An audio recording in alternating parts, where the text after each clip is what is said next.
everything I own is in this bus right now. If this caught on fire, I know, and that's what I completely was went ablaze, thinking. This is the series of unfortunate events that led us to abandoning our bus in the middle of nowhere. Side of the highway. We're like literally inches away from the side of the highway, and I don't feel like possibly getting hit. We're Adam and Steph, and for the last 2 years, we've been converting this retired school bus into our dream home. It was finally time for us to leave Northern Ontario simply because we had enough of these harsh winters. We packed our bus and left our apartment behind with only the open road ahead of us. But things did not go as planned. a lot of smoke was billowing from it. Like I can smell it from the driver's area, and I open the window and I look back and I see it coming from me, and I'm like, oh shit. Not only did we break down once, but we broke down twice. We're literally stranded. And so we had to say goodbye to our bus with all of our belongings inside.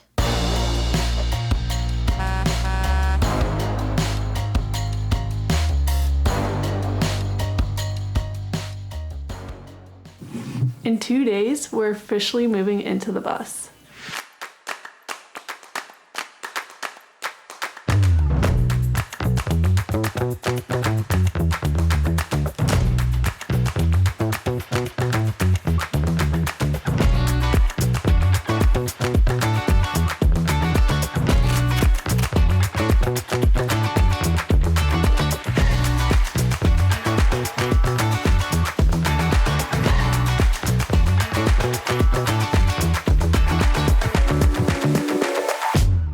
I started packing up the bus with all of our crap. All of our clothes, all of our camping gear, all of my sewing stuff, all Adam's camera gear. Just everything that we own is getting piled up into our bus. And if you can't tell, I'm sitting on our bed in the bus, and we kind of finished our bedroom space off of camera just so we can get the ball rolling a little bit faster. We skinned the walls with some plywood and I painted them up. We stained all of our cabinetry, added the doors and everything so that we're able to fully live in this bus while we're making this big move. So it's 7 o'clock at night and it's snowing, but we need to load up the bike.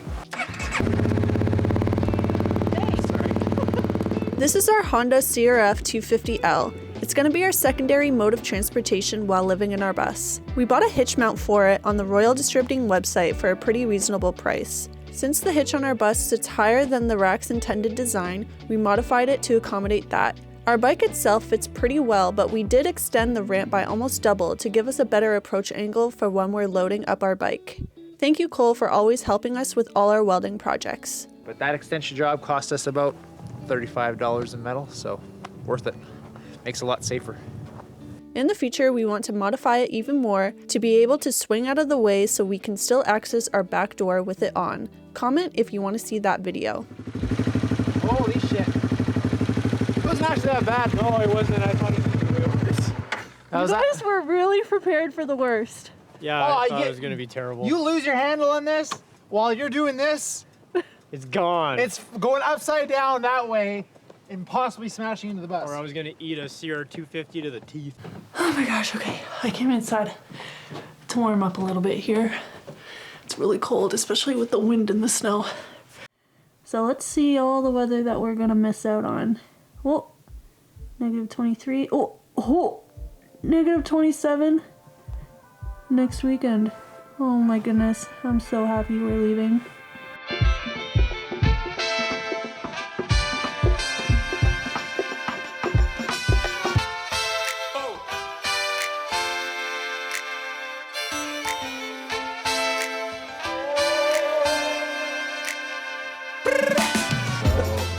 How you feeling right now? Excited. Yeah? Where are you headed? To my parents' house. Basically home, right? Yes. Very cool. I think the design is really great. There's some really nice feng shui in here. Yep. You can really move A lot around. of stuff in here right now. My entire life is packed away in this bus. Stephanie's in the car. She's going to follow me as I drive. Leaving Sudbury, we got Jerry over there in his van. He's going to do some drone shots for us. We're going to make our first stop at a gas station because this thing is a hog on fuel. All right, let's do this.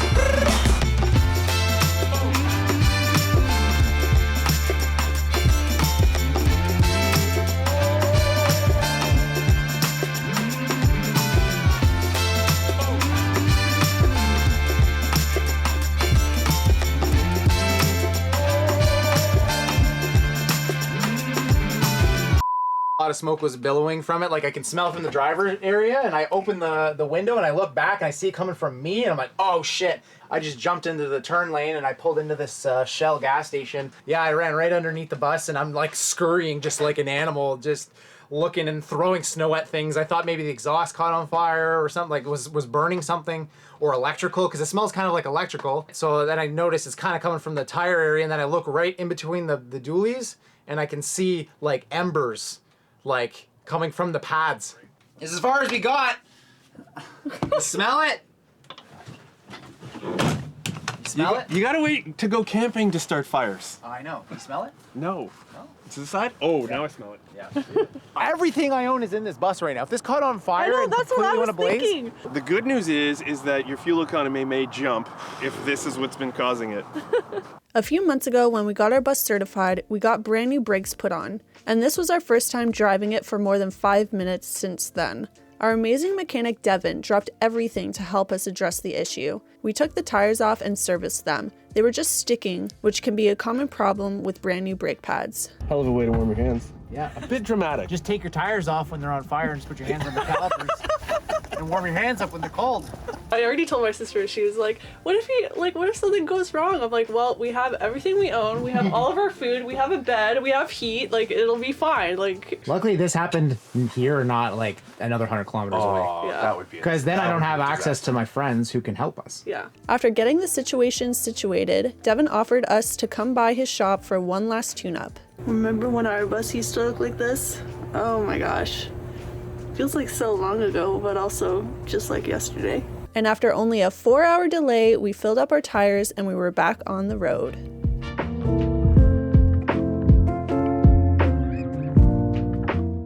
So it's 4:30 and we're finally leaving Sudbury. Finally leaving Northern Ontario cold. This is surreal, very surreal. We'll be there around 10:30, 11, but I don't know if I want to drive because the sun is already setting. I don't want to drive in the dark, so we might make a pit stop halfway and spend the night in a Walmart parking lot.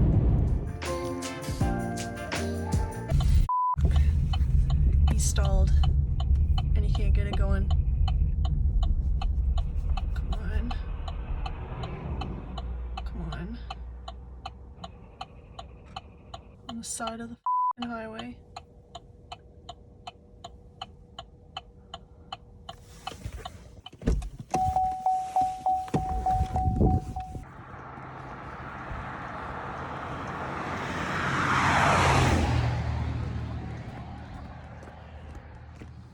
Yeah, can't win.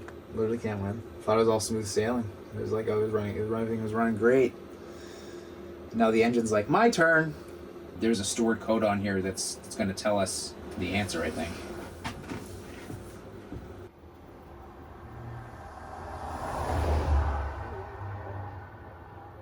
So what's going on here? So we are broken down.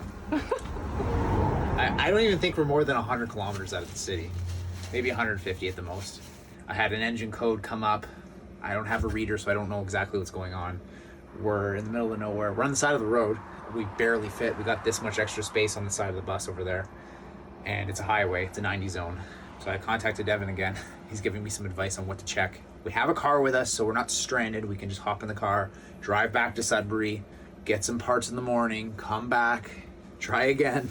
AKA leave the bus on the side of the highway. We gotta leave it. It's not worth the risk of someone might hit this thing, honestly. Like, Yeah. It's kind of concerning that we're here. I have my multimeters, I have everything. So I should be able to test sensors resistance and see if it's a camshaft or crank position sensor. We're gonna check those. It's the most likely thing because when we turn it over, it's just like it's not even kicking or anything. It's not even trying to start. It seems like there's no fuel going into the engine, which tells us either there's a fueling issue or there's a sensor issue. But in the future, you know I'm getting that freaking reader. You need a little pick me up. Yeah, it'll be a long night.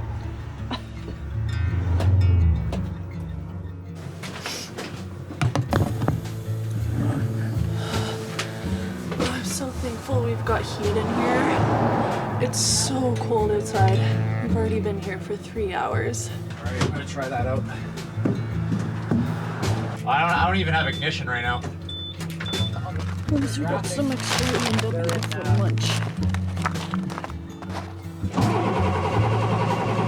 Yeah, we're not getting anything. Well, we definitely gave it a college try. Yeah. Nothing else we can do. So we're gonna head back to Sudbury now. Okay, thanks so much for your help tonight. You've been a real help. Thank you. Okay, have a good night. All right, man.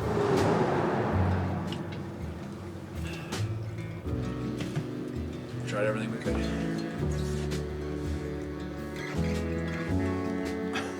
This is so stupid. Leave a little note on the door here and saying it's broken down. We'll be back tomorrow. Stuff.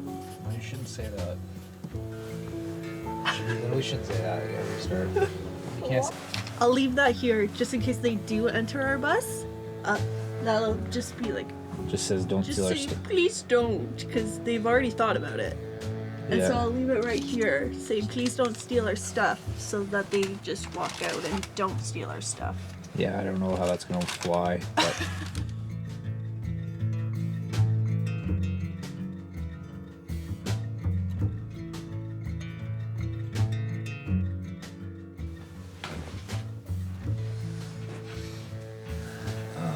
Should we just like pick up where we kind of left off?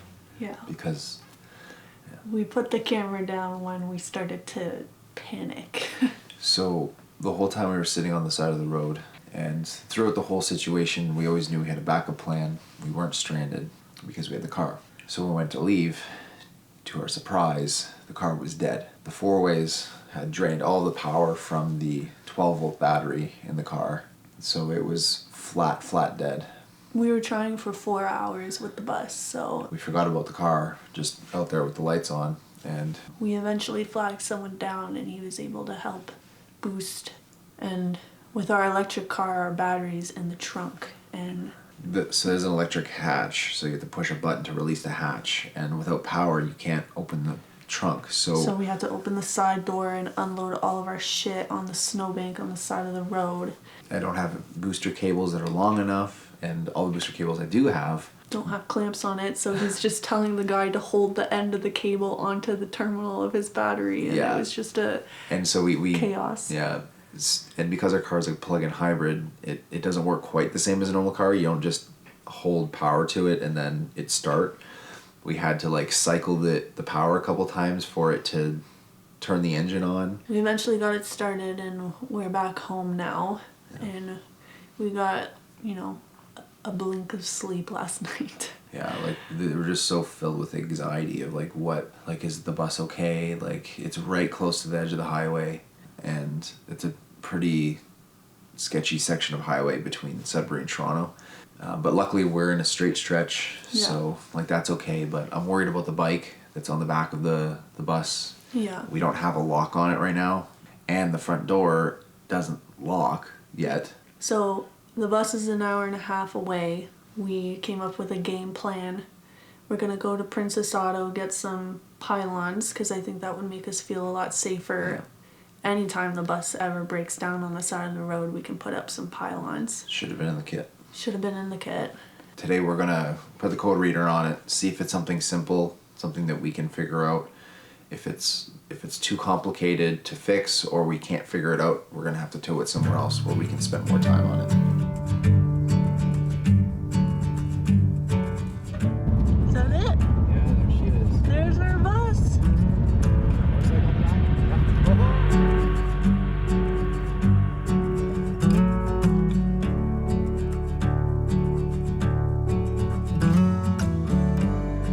Staring at a map where I can't read the legend. I question every method I have. So I'm looking back to how we got things started when I gave you my heart. Yeah. Oh, I still know the way.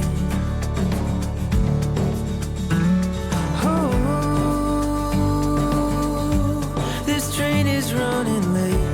I seem a little far away, but I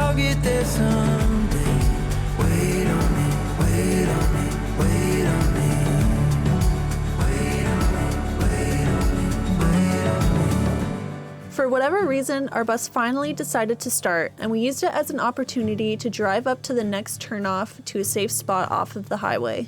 We were able to relax a little bit more and take a better look at what the issue was, and as we suspected, it was electrical. We're so thankful for Devon to come out and help us. He's truly the best guy we could have ever met 2 years ago when we bought our bus. He has been our lifeline for all of our bus's mechanical needs, and without him, we wouldn't have the confidence in our bus that we have today. So Devon, if you're watching this, thank you so much. Ladies and gentlemen, it's Atlas, back from the dead, arriving here back at home in Sudbury, Ontario. Let's move back in. That was fun. Back home. Yeah. No! Back home. That's it. That's the end. I did that on purpose. Well, yeah. Well, that was fun. Anyways, I'm glad I got to be part of that. Yeah, that was stressful to say the least. So it all ended up being, I'm not sure which, there's one of the, I think the injection system relay. So a relay takes low voltage and switches high voltage. And this one has to stay connected all the time when you're running the bus. And so what was happening is the wire that goes to that relay, there might be a problem with it or the relay itself is failing and it would just open up accidentally when I'm driving and then there's no more fuel, which means it stalls, getting you on the side of the road. Stranded. So we're going to change those relays. There it is, it's the white wire. So he ran a wire to what he knew was power, and he jumped it over to the relay and gave it another source of power so that if the other one failed, it was getting power. But yeah, the little roadside fix worked. Luckily, I have everything I own in this, including wires and all the electrical stuff I have. So we were able to wire that up real quick. I would have never found that, ever. So I don't know enough about relays or how to test them. Clearly something I need to learn. So again, thank you, Devon. You saved our life. Literally. Literally. It feels so good to just lay down. Feels so good to not be worried about the buzz right now. Yeah, that too.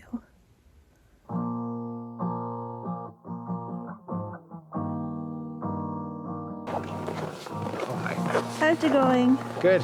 So I've run a new power wire right from the batteries, and this is going to go to that relay that we had issues with.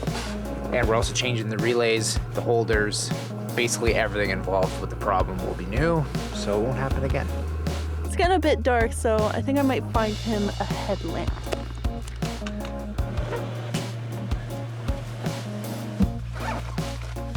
Ah, found it. Here you go. Thank you. Ooh, Better? that's better. So it's basically 3 of these things we got at a local store, and Adam needs to wire all these.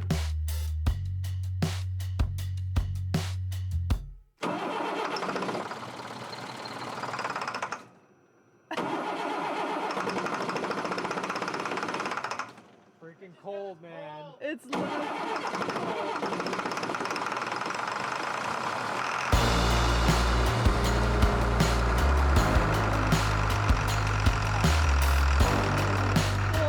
It's just really cold.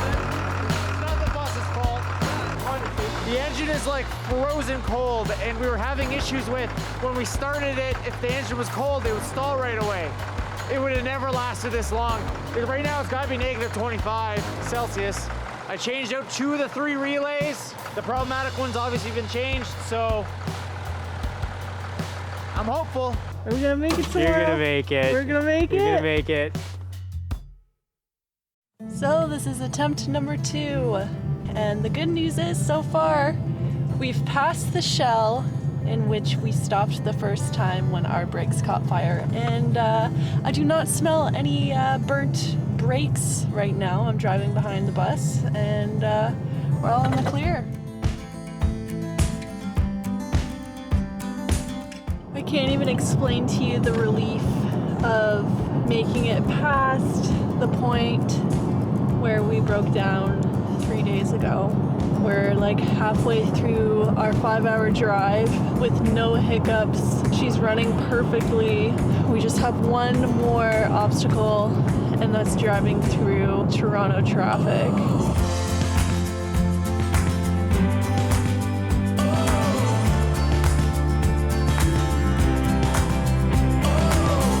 there's one thing to be grateful for, it's that the bus didn't break down on the 401, aka in Toronto traffic.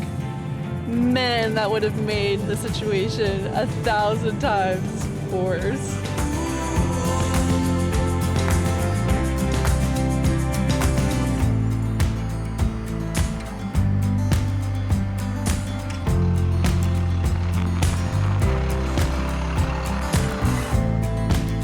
Mommy, are you so excited? I'm so excited! We made it! Thank goodness there's no snow here. Only a little snow. You can still see the grass in some parts. Hi, Nessie. Don't put me in your videos, okay? Why? Because I will sue you. I know.